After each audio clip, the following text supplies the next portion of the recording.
Gigantes Podcast. Baloncesto hablado.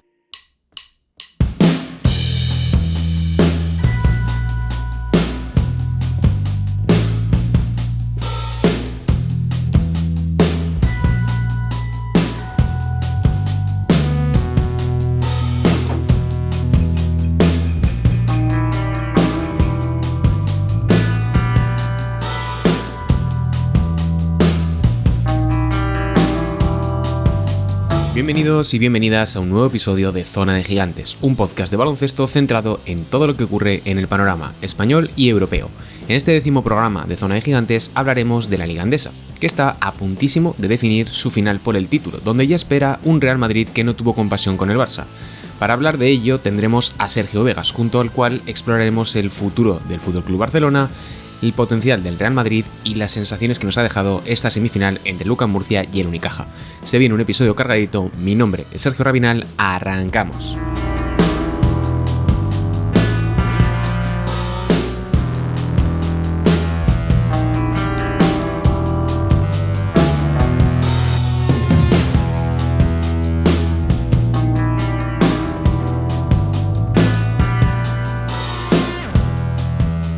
Nos queda apenas un suspiro de temporada en la Liga Endesa, con unas semifinales sumamente apasionantes gracias al Unicaja y UCAM Murcia, y una final por el título donde el Real Madrid espera pacientemente a su próximo oponente.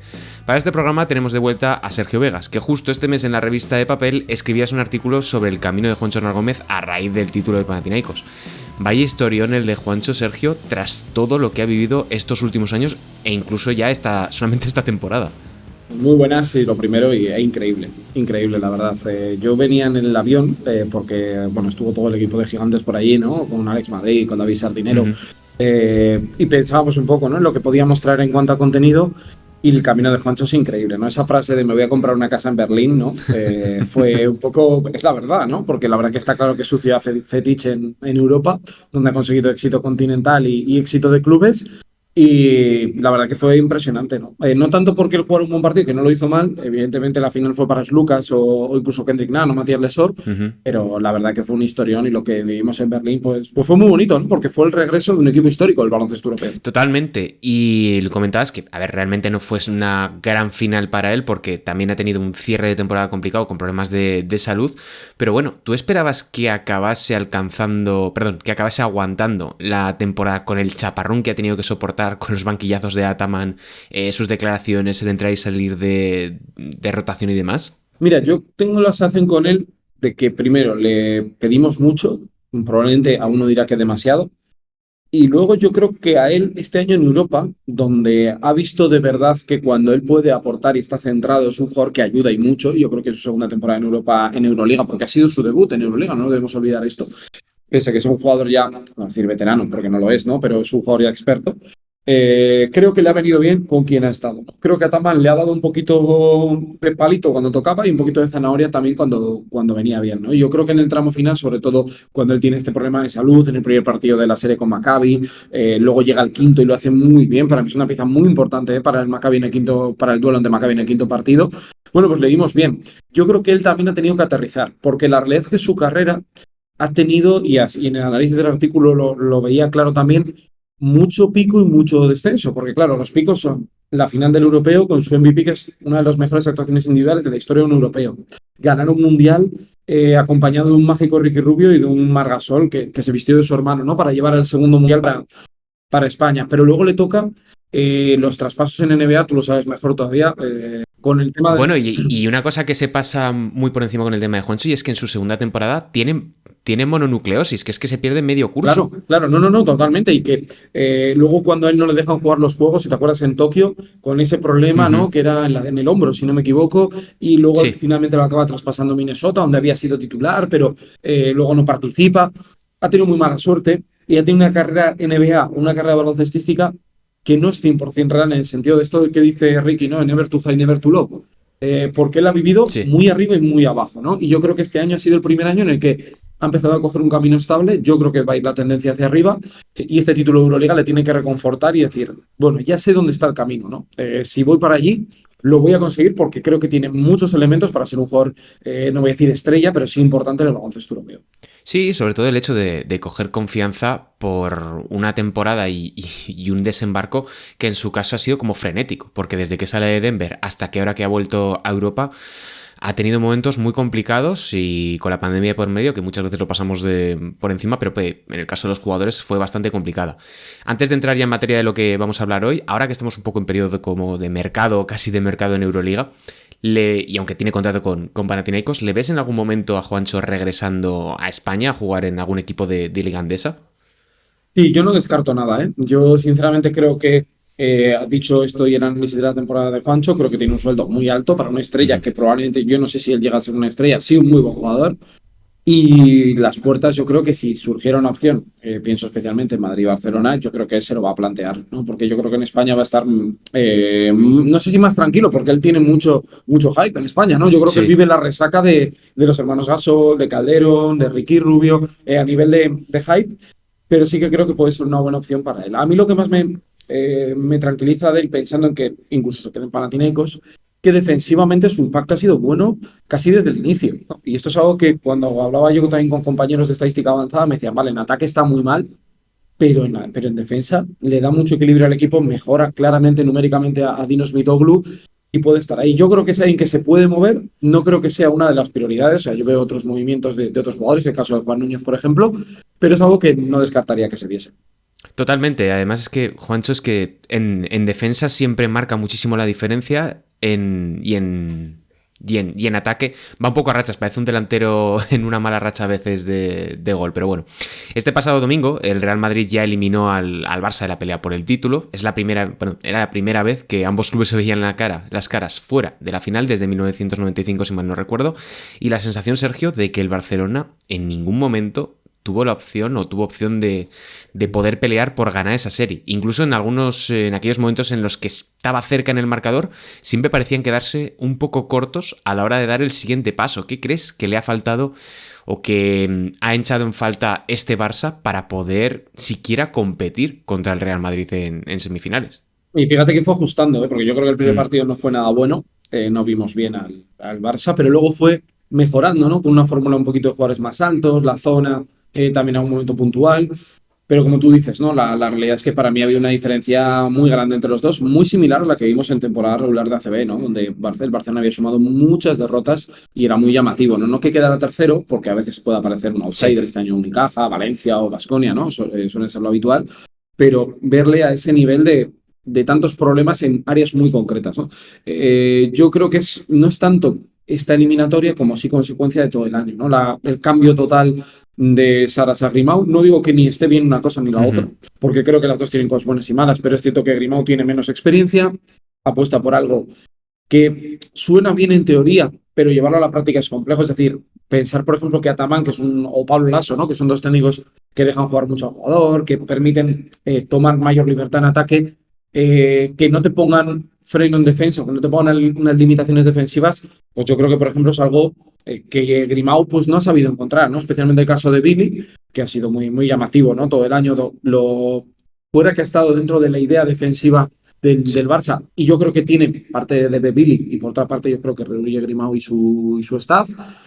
Por otro lado también la ausencia para mí de un líder exterior terminador. Mm. Véase un Campazo que no es un terminador al uso, pero sí es un jugador que ya vimos como finiquitó el tercer partido. Un Sí, alguien Sanak que Musa, un tercio marque, del tiempo. que marque la Eso es. diferencia en situaciones concretas. Que de hecho recuerdo que lo hablábamos en la previa de la Euroliga, de los previos de la Euroliga, que eso era lo que podía impulsar a equipos como un Maccabi, como un Mónaco, o como ya hemos visto que ha ocurrido finalmente con Panathinaikos. Es que el hecho de tener un base manejador que asuma balones en los momentos finales de partido no se tiene todavía muy en cuenta o no se tiene tan presente a la hora de determinar quién es el favorito en una serie, pero claro, te plantas con un Barça en donde la Provítola funciona a flashes, Ricky todavía, pues bueno, lleva apenas 4 o 5 meses de vuelta en España y de regreso a las canchas, y el Barça es que, salvo Jabari, no tenía muchas más opciones ofensivas para agarrar el partido y cambiar el destino del mismo. No, porque como tú dices, la Pro es un muy buen jugador, pero no es ese primer nivel, ¿no? No es Mike James, no es Marcus Howard en un contexto Baskonia, que Sí. siendo muy diferente, no es Campazo, no es Kendrick Nunn, este tipo de nombres, ¿no? Al que nos estamos refiriendo. Y yo creo que eso les ha perjudicado a la hora de la verdad. Tener un jugador que te lleve hasta el final y en el momento decisivo ese tiro lo asuma, ¿no? Y yo creo que también la llegada de Ricky, que mucha gente también ha jugado al juego de cómo era Ricky en 2021, que es el último recuerdo que tenemos de él jugando en Europa, en Tokio, con la selección. Ese Ricky, no sé si volverá, pero tan pronto, después de una lesión, problemas físicos o problemas de salud, salud mental, no le puedes pedir que vuelva a hacer eso, ¿no? Porque Ricky tampoco realmente lo fue cuando jugó en baloncesto FIBA, salvo en aquel mundial y aquellos juegos, ¿no? Y es un contexto muy particular, con la selección, o sea, no es lo habitual, ¿no? Y a mí me da la sensación que se le han mezclado muchas cosas, luego a mí me pareció muy llamativo, ¿no? Que esto yo supongo que se sabrá dentro de poco, ¿no? Lo de Nikola Kalinic, por ejemplo, ¿no? Que no jugara el último día también. Hay mucha gente que para mí yo ahí no estoy tan de acuerdo, ¿no? Que ¿para qué ficharon a Darío? ¿Para qué ficharon a Parra? No los ficharon para ganar partidos, ficharon para dar profundidad a la plantilla, para fichar sobre todo Parra, un alero de mucha evolución, y la responsabilidad se la tenían que haber llevado Billy, Vesely, Jabari, Sí. Nikola Kalinic, Lapro, y por ejemplo Jan Vesely el último día, en el segundo cuarto ya está fuera, ¿no? Se Con la borra. antideportiva y la técnica. Sí, Es que se es muy borra él llamativo. solo. Sí, tal cual, se borra y yo creo que eso es algo llamativo y a mí, bueno, pues me da la sensación de que el Barça tendrá que corregir de cara a verano. Están sonando ya muchas cosas, que si cambio de entrenador, que si nuevas incorporaciones. Tiene una muy buena plantilla, o sea, yo creo que la plantilla es buena, pero tiene que tocar dos, tres cosas clave para volver a ponerse en la élite europea, porque ya estamos viendo que es que en la élite europea, viendo cómo se está moviendo Efes, Panathinaikos volviendo a ganar, Ujú. Olympiacos tercera Final Four consecutiva, el Real Madrid que ya es un equipo perenne prácticamente, Mónaco que siempre quiere estar, Fenerbahce. Es que hay mucha igualdad y no te puedes despistar. Es que con el Barça históricamente ocurre que no se es nada paciente con los proyectos y al final el Barcelona lo que ha intentado este pasado verano era construir algo que tuviese sentido, no simplemente fichar jugadores porque sí. Y claro, ponías el ejemplo de los Brizuela, de los Parra o de los Billy. A ver, es que el jugador español está muy valorado a nivel económico porque cuesta mucho tener jugadores que sean nacionales y que rindan a un nivel, a un primer nivel. Y claro, cuando tienes que pagar clausulazos, como fue el caso de Parra o como fue el caso de Brizuela, pues bueno, es más la cantidad que lo que, digamos, la realidad de ese jugador. Y por aquí quería hablar de que ha sido una temporada bastante complicada para el Barcelona, más de lo que mucha gente cree. Al final es que es un club grande con un presupuesto importante al que siempre se le van a exigir resultados, pero a la vista de cómo estaba compuesta la plantilla y de que venían de cambiar por completo el proyecto, es decir, que es un curso de transición. ¿Tú crees que se ha sido demasiado injusto con el Barça o que, bueno, pues como tienen un gran presupuesto y es uno de los grandes clubes de Europa, se tendría que haber sacado mucho más partido de esta plantilla? Es que yo no sé si esta plantilla daba para mucho más. Yo creo que un pelín más sí en alguna cosa, pero es que creo que es el Barça. Y lo mismo va a ser con el Madrid. O sea, si el Real Madrid, por ejemplo, vamos a poner este escenario, ¿no? Pierde la final de la Euroliga como perdió y pierde 3-0 en la eliminatoria con el Barça, se estarían hablando de muchas cosas, ¿no? De si Gessoña va a renovar o no, incluso Chus Mateo, que parece que lo tiene hecho para renovar, es una pieza para seguir, que por qué se renueva Tavares, que no es oficial, pero sí oficioso, con un contrato tan alto.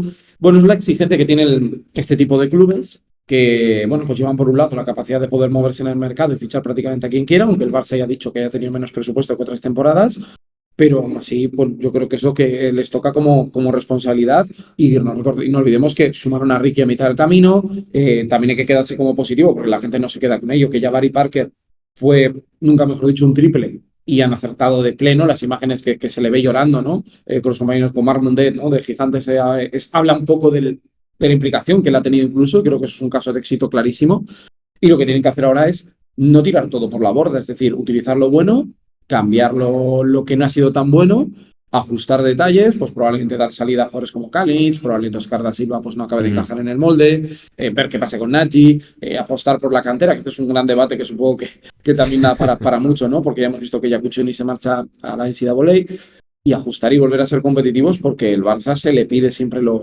máximo. Es que al final tenías un entrenador nuevo, muchas caras que debutaban en Liga Andesa o que regresaban tras muchísimo tiempo fuera, o ya sea de Liga Andesa o de Euroliga.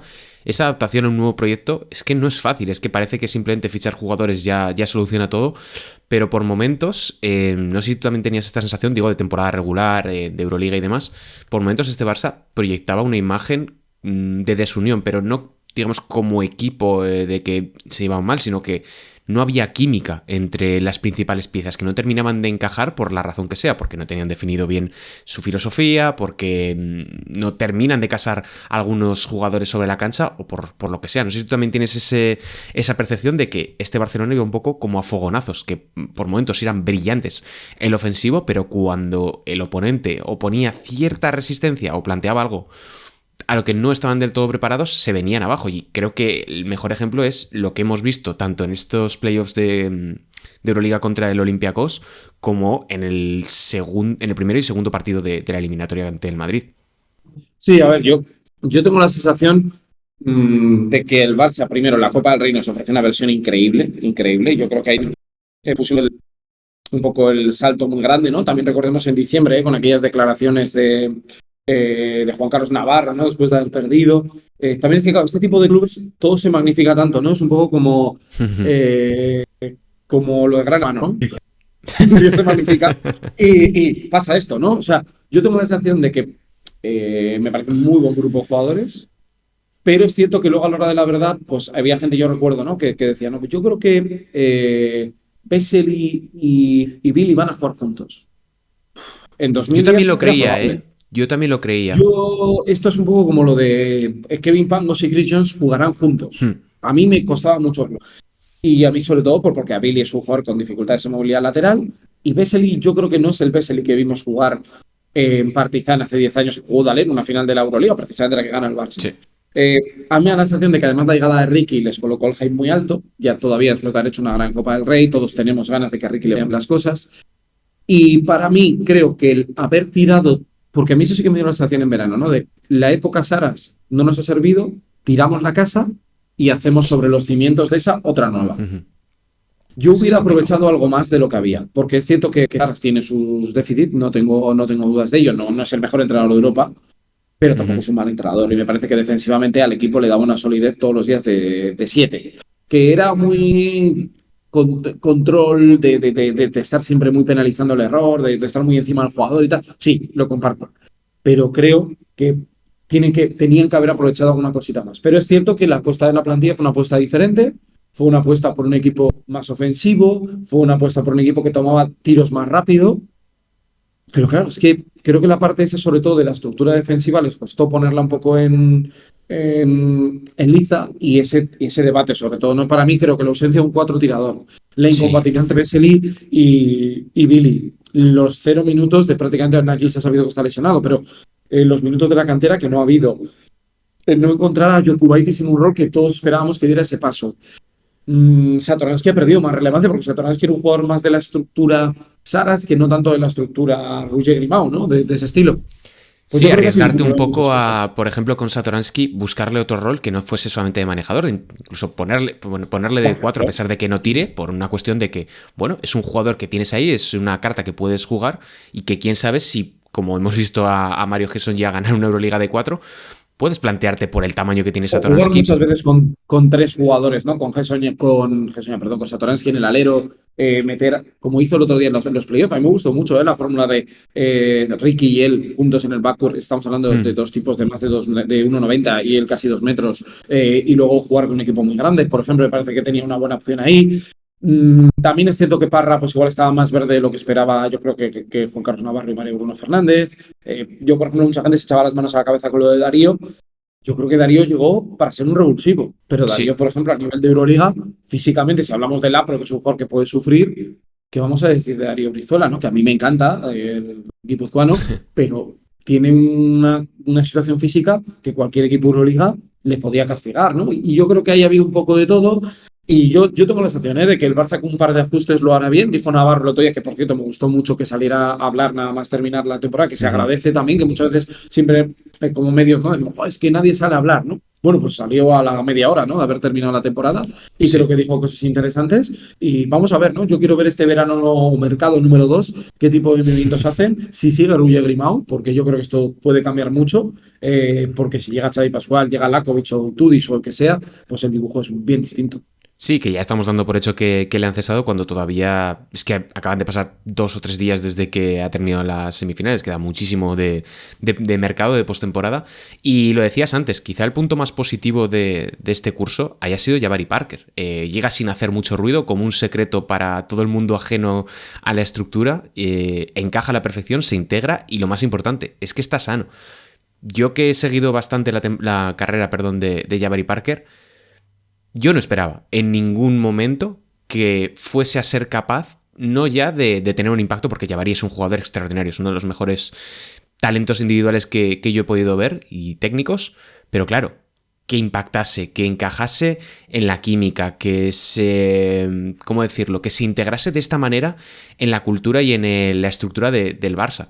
Yo personalmente, ya te digo, me parece un historión que por muchas veces que se diga hay que repetirlo, no es normal que un jugador que No, ha no, sufrido tantas lesiones y que viene de estar casi 2 años sin jugar prácticamente, llegue y en un equipo Euroliga sea, no sé, yo te diría que es su mejor jugador en el global de todo el curso.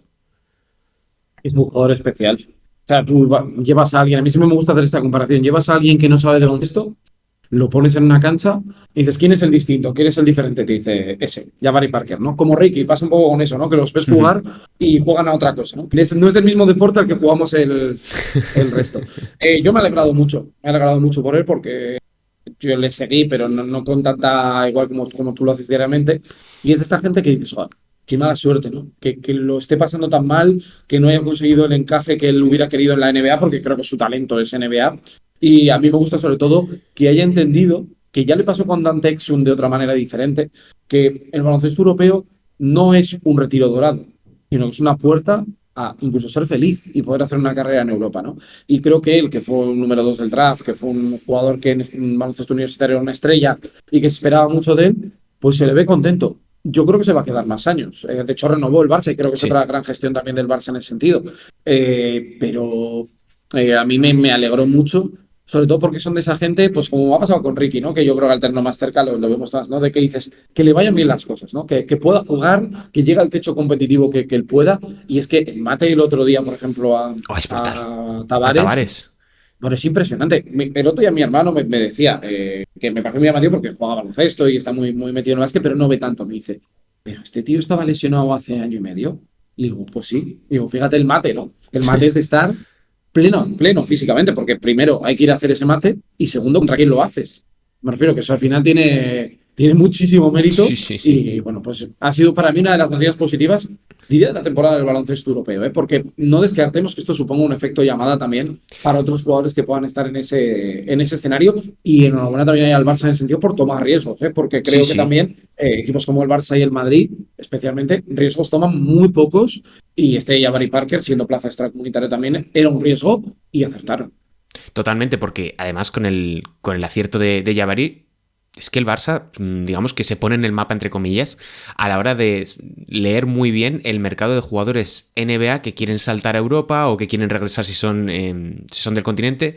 Tenemos los casos, pues, Nikola Mirotic, Alex Abrines, lo decías antes, Dante Exum. Lo resalto porque, como ahora decías, lo de que no suelen arriesgar, otros clubes se han lanzado a la piscina con jugadores extracomunitarios y ha ocurrido todo lo contrario. Hay ejemplos a miles de que dices, bueno, Kemba este Walker, es una... Sergio, Kemba Walker, Sí, Kemba Walker, desgraciadamente. pero también Kemba Walker, el pobre, ha llegado con un nivel físico Sí, que no le daba, yo sí, creo sí, que tampoco para seguir compitiendo a nivel profesional, pero es que tenemos un montón de ejemplos de que son más perfil, son más una biografía que un jugador, pero no. O sea, con el Barça acertado, con estos dos jugadores, digo, por ejemplo, Exum y Jabari, no solo en lo deportivo, sino también fuera, porque Exum se integra muy bien en el Barça. Y luego lo y vemos Exum en hace efecto Partizan. llamada, ¿eh? Y hace Ujú. efecto llamada para que luego, cuando Jabari Parker llega, pues creo que lo comentó, ¿no? Como que Dante Exum también le había dado un poco feedback de cómo se sentía allí, de cómo había estado. Es que a mí me gusta mucho cuando llegan los momentos complicados, porque los positivos todo es muy fácil, y alabar a todo el mundo, ¿no? Esto que dijo Iván Navarro el otro día, ¿no? Baño táctico, ¿no? Pues decía, no es baño táctico. Pues esto igual, cuando va todo mal no es todo una M, que se entienda, ¿no? O sea, hay cosas que están mal, hay cosas que se pueden mejorar y hay cosas que están muy bien. Claro, y a mí eso siempre, yo cuando hablo en mi canal o cuando siempre me preguntan, me dijo, es que a veces relativizas todo. Y digo, claro, es que en la vida hay que relativizar porque no todo es blanco o negro, ¿no? Y yo creo que el Barça hizo bien. Probablemente, yo creo que, por ejemplo, la situación de Ricky Rubio les vino bien, pero les vino, por ejemplo, muy encima, como les pasó con Pau Gasol el año de Saras, que pierden contra Efes en la final, les obligó a cambiar la estructura del equipo y eso, pues probablemente generaría algún movimiento dentro de la plantilla. Es que, bueno, pues son decisiones que vas tomando. Yo de verdad que quiero ver otra vez en ese año 2 ya de Navarro qué decisiones toma. Yo lo del banquillo es donde más dudas tengo porque el propio Navarro los puso, vamos, no es algo que digamos nosotros. Y una vez que llegue eso, pues ver qué tipo de plantilla configura y cómo tapa para mí el 4 abierto, el alero, que creo que tiene que compartir tiempo con Parra, y cómo busca ese generador, porque el año pasado, y yo creo que también yendo un poco a este tema, del que le faltaba un finalizador, el año pasado en julio, al que quiso fichar era Kevin Panther. Y esto Es no se nos tiene que que olvidar. estuvo Ahora, muy cerca. Estuvo muy cerca de estar claro, Kevin Partey en el Barça. claro, por eso lo digo, que vio ese problema que ahora estamos hablando. Es decir, no es nada nuevo, no es que Navarro se haya levantado y dijo, uy, qué sorpresa, no, ya él sabía que había ese problema, pero pues por presupuesto, porque tenía otros frentes abiertos, pues decidió apostar por otras operaciones en el mercado, pero Kevin Panther era un jugador que venía un poco para ocupar el rol que el Lapro tiene ahora. Que bueno, pues veremos si este año llega otro jugador en ese sentido. Y pasamos ahora a hablar de uno de los finalistas como es el Real Madrid, que es importante mencionarlo, estamos grabando ahora miércoles, no sabemos qué va a ocurrir en la otra semifinal entre Unicaja y UCAM, pero bueno, el Madrid pasó por encima del Barça en semis apenas unos días después de esa decepción en la Final Four por cómo se resolvió ante Panathinaikos. No sé cómo lo ves, pero este Madrid ya no es solo que haya conseguido reaccionar en muy poco tiempo, sino que ha sacado contra el Barcelona quizás su mejor versión cuando más necesario era, tanto a nivel interno como de resultados, porque ponte que empieza la eliminatoria 1-1 o que gana el Barça el primer encuentro en el Withink, las sensaciones con el Madrid podían ser muy diferentes y ya sabemos que la presión en el club blanco a veces puede ser un arma de doble filo. Totalmente. Yo tenía mucha curiosidad por ver realmente cómo iba a ser la prueba del algodón ante un Barça que le estaba esperando, ¿no? También, pero yo creo que dejaron muy claro el primer día que les habían dado un golpe, pero no los habían noqueado, ¿no? Y yo creo que el Real Madrid ha sido a los puntos de momento, ¿no? A falta de que se juegue la final ACB, veremos si es un doblete o solo se queda en un título, el mejor equipo de toda Europa, para mí a los puntos, ¿eh? Digo, que eso no te Sí. garantiza nada, pero en realidad que lo ha sido y sigue teniendo una plantilla extraordinaria. Y ha sido capaz de sobrellevar, pues, por ejemplo, la lesión de Gavidec, que yo creo que en la Final Four les hubiera echado una mano. Y de hecho, a mí un detalle me llamó mucho la atención, lo lento que le vi a Tavares en Final Four y lo rápido que le he visto a Tavares en esta eliminatoria, Sí. que no puede ser una cuestión, no sé si es física, mental, el sentirse más liberado, no tengo ni idea. Pero la realidad es que hemos visto un Real Madrid con colmillo competitivo el primer día, que luego se ha encontrado, por ejemplo, para mí, con el Jules de 2017 en los dos primeros partidos, que tiene dos momentos estelares, ¿no? Es impresionante, ¿no? Lo de Sergio Jules.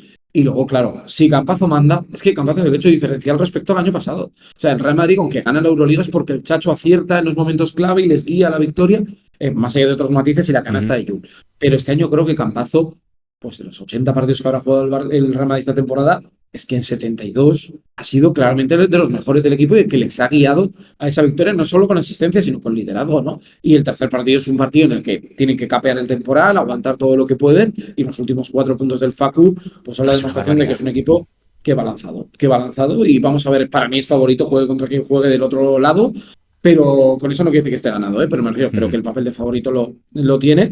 Y a mí me duda un poco con el Real Madrid, que yo también decía, bueno, vamos a ver cómo lleva lo de Mario Soña, la situación de Tavares. Bueno, pues es cómo gestiona luego ya el mercado de fichajes. Pero el Real Madrid es que ha sido una bala y ha ganado todas las eliminatorias, ganó todas las de la Copa. Ganó 3-0 al Vasconia en Euroliga, 2-0 a Granca, que le hizo sufrir el segundo partido, pero le ganó, y al Barça 3-0. Es decir, que no ha perdido un partido en eliminatoria. Y eso Tiene mucho mérito, ¿eh? Es que, vamos, y la única derrota que tiene es contra un Panathinaikos que de repente, pues al Madrid no le entra ningún tiro. Decías el tema del Facu. A ver, estaba claro que era uno de los bases más completos e inteligentes de toda Europa. El año pasado tiene un curso muy complicado en Estrella Roja, con su inscripción o no inscripción en Euroliga, que el Real Madrid tiene evidentemente una plantilla extraordinaria y así es relativamente más sencillo ganar de manera consistente. Pero aún así, no sé si lo ves así con el Facu, que nos sigue sorprendiendo. La eliminatoria que se ha marcado contra el Barça, como decías, a todos los niveles, en dirección, en anotación, o incluso en defensa, que muchas veces se pasa un poco por encima por el hecho de que es más bajito que el resto de sus competidores, a mí me parece que es un reflejo de cómo progresa, de cómo ha progresado este jugador y de que por mucho que te vayan mal las cosas o que des el salto a la NBA, no salga bien el esto, puedes retornar de vuelta a Europa y seguir siendo uno de los mejores jugadores de la competición. Ahora mismo, independientemente de si juegan contra el UCAM o juegan contra el Unicaja, resolver la cuestión Campazo es que es pivotal. O sea, más incluso que ver qué haces contra un Tavares, si Mario Gesson ya o Sana Musa van a tener el día de lejos, es que los desequilibrios que te genera Campazo, no creo que tengas otro jugador en esta liga andesa que pueda realizarlo de esta manera. De hecho, el partido que pierde o la Final Four de Berlín no es buena en Facu. Y se Uh-huh. nota. Y se nota, ¿no? Yo creo que ahí también pues, te habla un poco claro de quién es la pieza fundamental. Porque Tavares lo fue el año anterior, ¿no? De otra manera, en otro tipo de impacto, pero un base es un base. Por mucho que haya evolucionado el baloncesto, un generador de juego como el Facu, pues no lo hay en Europa, después de la salida de Basamisic a la NBA. Y yo creo que él es diferente en eso, ¿no? El que hace mejores a sus jugadores, a sus compañeros, los potencia, y él, bueno, pues está ahí también siendo muy relevante. Yo quiero ver también, ¿no? Qué planteamientos hacen. Lo que pasa es que es muy difícil. ¿Y sabes lo que pasa? Que luego, imagínate que Campazo, vamos a ponerse carga, 2 faltas en el segundo cuarto. Sale el Chacho. Sí. O sale Jun. O sale Musa, ¿no? O sale Gessonia. Es un equipo que va muy rodado, que también, yo creo que eso es la parte positiva de Chus Mateo, que, y un poco vinculándolo con lo que hablábamos antes del Barça, cuando él llega al equipo, como era parte del grupo ya él, no tira abajo lo de Pablo, sino que trata de decir, bueno, esto no me gusta, esto lo muevo, tal, lo ajusta y encuentra un equipo que sigue yendo muy rodado año tras año y eso yo creo que es una ventaja competitiva, más allá de tener buen presupuesto, acertar con los fichajes, tener 2 super jugadores por cada posición. Bueno, yo creo que también gestionar todo eso, pues habla bien de la figura de Chus Mateo, que puede terminar el año con un doblete si gana la liga y si no con un solo título, pero bueno, estando en todas las finales Uf. posibles. Quiero ver ese planteamiento porque es cierto lo que tú dices, que mucha gente se preocupa mucho de Tavares y de sacarle fuera, pero es que a veces el que te está matando es el argentino.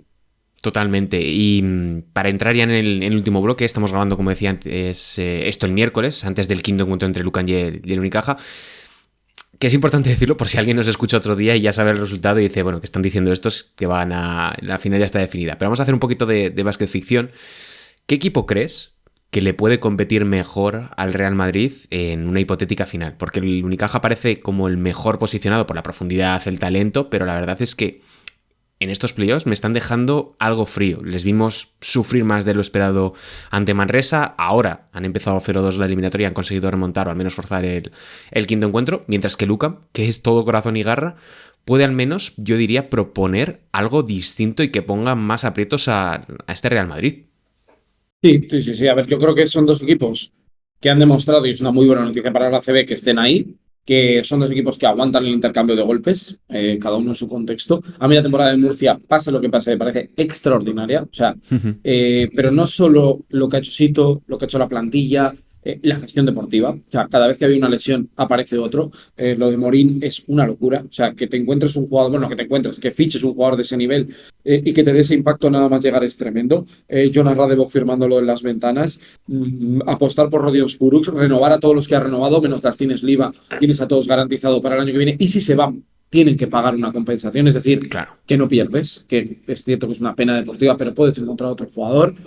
Creo que es la demostración de que el trabajo bien hecho te puede llevar muy lejos, ¿no? Veremos hasta dónde es.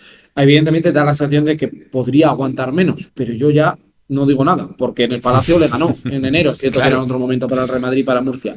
Y Unicaja, que a priori es el que quedó primero, creo que está en su momento de madurez perfecto. Porque probablemente no va a poder mantener esta misma plantilla el año que viene, porque ya hemos visto en el cuarto partido cómo Osekowski, Carter, Taylor y Kendrick Perry aparecen y son demoledores, porque ya compitieron contra el Barça, si te acuerdas de la eliminatoria del año pasado, Sí. que fue durísima. Creo que les ha dado ese punto de decir, me agarro y pase lo que pase, y yo compito hasta el final. De hecho, cualquier equipo que no tiene el corazón de Unicaja se hubiera dejado ir y hubiera perdido 3-0 o 3-1 en la eliminatoria con Murcia, y sabe hacer ese partido perrete, el tercero de pocos Ujú. porcentajes, de poco porcentaje, metiendo una ventaja al principio y saber gestionarla, todo este tipo de cosas. Y bueno, pues yo creo que son dos equipos que para mí no son favoritos respecto al Real Madrid, aunque Unicaja tendría el factor pista, Sí. pero no Bueno, el descarto que le factor puedan pista llevar ya hemos al visto cuarto. que en estos playoffs parece un No, poco a que Murcia no, le da no igual. importa A Murcia nada. básicamente no le importa. Eso es, Murcia de hecho prefiere jugar fuera. Es increíble.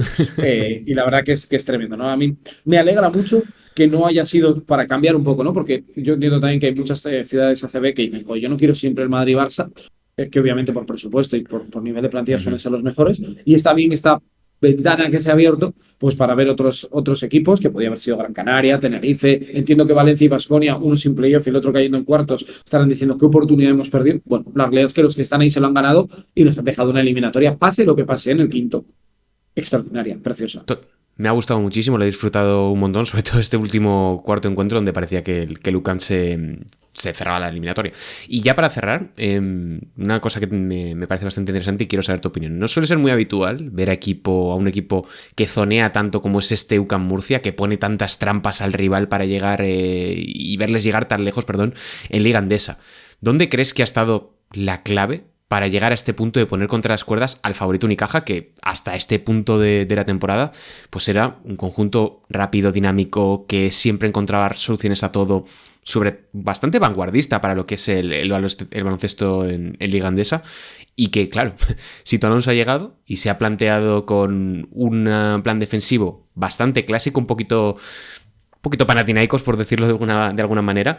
Y es que está, ahora mismo mientras estamos grabando, al borde de una cima, yo te diría que irrepetible. Bueno, muy difícil. Yo creo que desde Bilbao Basket o Manresa con TDK, ¿no? Con Chichiqueros no hemos Sí. visto algo así. Yo creo, vamos, siendo contextos diferentes. Pero el Bilbao podría ser muy parejo en muchas cosas. Bueno, yo creo que después de haber perdido, creo que todos los partidos con Unicaja, Sito dijo, vamos a meter un palo en la rueda y vamos a jugar a otra cosa. Y con una zona muy sencilla, tampoco es una zona que haya que tirar ahí de tiralíneas y tal. Ujú. Bueno, pues se encuentra que es cambiarle el paso a un equipo como Unicaja, defender y volar al otro lado, ¿no? Probablemente también las lesiones de Virgander y Todorovic le obligan a jugar de una manera más vertical, ¿no? Porque no tiene ese 5 contra 5 de un jugador más reposado que en el 2 para 2 o con un reposteo, un balón interior, te pueda generar peligro. Entonces, creo que las propias consecuencias le llevan a ese camino, apuesta por Morín, encuentran un gran jugador ahí desde el primer momento, y luego, claro, es que lo de Rodion Kurucs, hablamos mucho de Cliva, pero lo de Rodion Kurucs es una barbaridad. Ujú. Los playoffs que está haciendo. Dylan Ennis tiene un primer partido descomunal. Jonah Radebov me parece un soldado para ir a cualquier guerra con él. Hackanson es un jugador que cuando tiene momentos de brillantez es un base nivel Euroliga. Tiene todo, ¿no? Y tiene fe, y es un equipo que a mí me parece que haber perdido contra Unicaja precisamente en Belgrado, pues yo creo, aunque suene raro, le vino bien. Es decir, como decir, no, la temporada no es de vino y rosa, sino que hay que curtirte, saber sufrir, y yo creo que lo supo hacer. Para mí en el tercero se les atragantó un poquito la presión de decir, ostra, que gano, a ver si va a jugar en la final ACB. Ujú. Y en el cuarto, pues es cierto que fue un partido ya más de poder a poder y Unicaja tiene mucho talento y acabó sacándolo. Pero yo ya con esto UCAM Murcia, repito, siendo temporada de 9,8, si pasan sería ya de 12, ya, ¿no? De la temporada. Creo que es el éxito de continuidad, porque sí te lleva muchos años, de apostar en un modelo que Alejandro Gómez lleva muchos años, y fichar los mejores jugadores posibles y aprovechar las oportunidades de mercado que te las brinda con mucha movilidad. Recordándome un poco, porque esto además me lo contó Alejandro Gómez en una entrevista hace Ujú. unos meses, a lo que hacía Baskonia en su momento. Él decía que es muy fan de Baskonia y de Alfredo Salazar y de su forma de fichar. Y si te fijas, ellos hacen mucho lo que hizo aquel Baskonia glorioso de me falta un jugador ficho, voy a mercados que nadie va, renuevo al jugador pero sabiendo que luego lo voy a vender, pero voy a sacar dinero para fichar a él de allí. Ese modelo lo ha llevado muy bien Alejandro Gómez y creo que el mérito es brutal y estar en semifinales. A mí lo que me da la sensación además es que Murcia no ha venido para vivir la aventura, ha venido para quedarse. No sé si siempre semifinales, pero sí para ser uno de los 8 favoritos a poder estar ahí en la pelea por todo. Totalmente, es ese tipo de ventajas marginales que muchas veces no se tienen en cuenta por lo que comentabas, incluso fichar para poder vender posteriormente y ya estar pensando en 2 movimientos vista. Pues bueno, Sergio, muchas gracias por pasarte por aquí por Zona de Gigantes una semana más. Hemos estado aquí un ratito hablando de todo lo que nos dejó las semifinales de la Liga Endesa entre ese Barça-Madrid, que veremos en qué se termina definiendo ese mercado del FC Barcelona y la final de la Liga Endesa entre Real Madrid y una interrogante ahora mismo. Así que bueno, nos escuchamos próximamente y un saludo. Perfecto, un abrazo enorme. Hasta luego.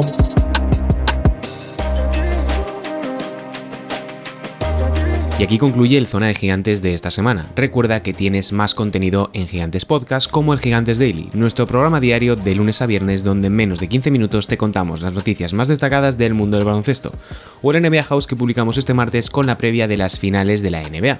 Para dar con ellos solo tienes que buscar su nombre en las plataformas de podcast que usas habitualmente o acudir a nuestra página web, gigantes.com. Además, te invitamos a seguirnos en YouTube, donde estamos colgando fragmentos de los episodios en formato vídeo y así nos pones cara. Se despide Sergio Rabinal. Hasta pronto.